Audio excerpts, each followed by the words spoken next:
माझे नाव आस्था आनंद भंडारी. माझ्या शाळेचे नाव श्री समर्थ विद्या मंदिर प्रशाला सावेडी. आज मी तुम्हाला जी कथा सांगणार आहे ती कथा सत्य परिस्थितीवर आधारित आहे. माझ्या कथेचे नाव अति लाडाचे दुष्परिणाम. प्रिन्सच्या वडिलांचा एकुलता एक मुलगा. वडील मोठे उद्योगपती, गडगंज संपत्तीचे मालक. प्रिन्स लहानपणापासूनच लाडात वाढलेला. त्याचे सर्व हट्ट पुरवणे हेच एकमेव त्या पालकांसाठी ते दिव्य. प्रिन्स जसा मोठा होत होता तसा त्याचा हट्टीपणा वाढत चालला होता.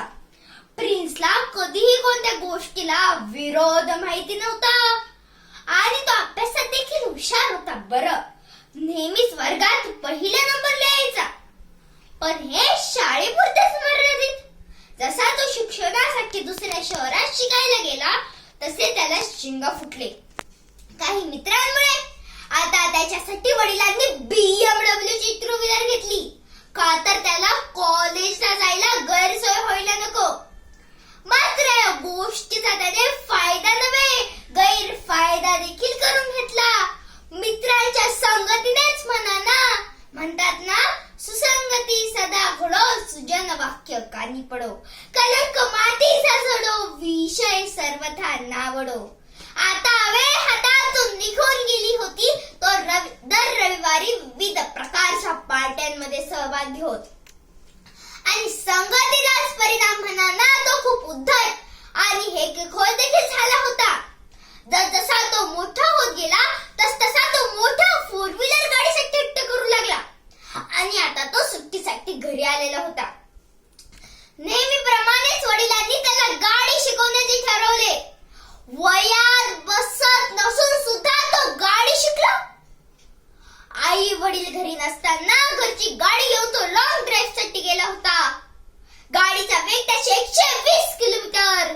गाडी रस्त्यावर भरधाव वेगाने जात होती आणि गाडीचा ताबा सुटला.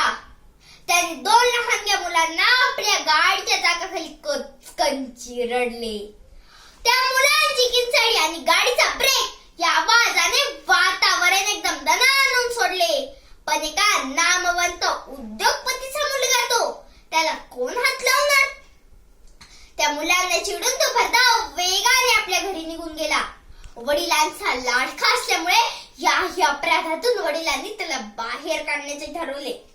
मात्र त्या निष्पाप जीवांचे काय? अपघातस्थळी असणाऱ्या बघ्यांनी त्याची गाडी ओळखली.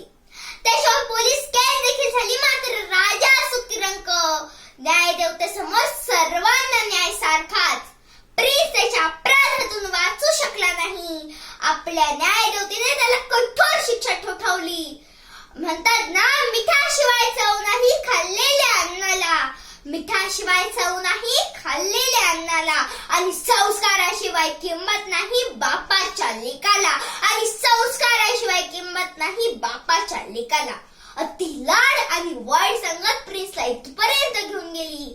तात्पर्य, पालकांनी मुलांचे लाड कोणते पुरवावे आणि कोणते नाही या गोष्टीचा विचार करूनच मुलांचे लाड पुरवावे.